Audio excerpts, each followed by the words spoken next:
Hello everyone, in this video we are making a yogurt fruit bowl for breakfast. I eat Greek yogurt for breakfast because it is one of the best probiotics and it is good for the gut health. The fresh fruits add sweetness and flavor to the plain yogurt taste. Here is my inspiration for this video. Here are the ingredients. Here's a zero-fat plain Greek yogurt. And I use fresh fruits for the toppings.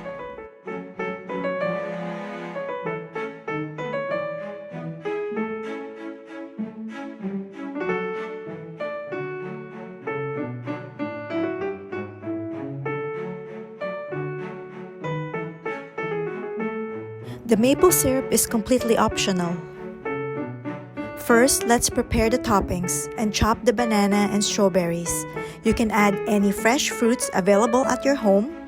Other ideas are kiwis, apples, peaches, mangoes, or pineapple. In a soup bowl, we place the ingredients together.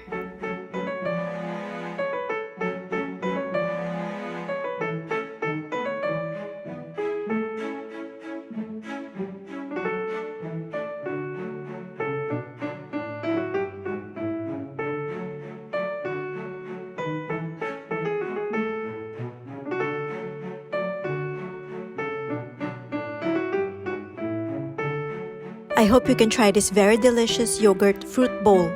This breakfast is healthier than the typical high sugar, high carb muffins and bread that we normally eat for breakfast. Thank you for watching and have a great day.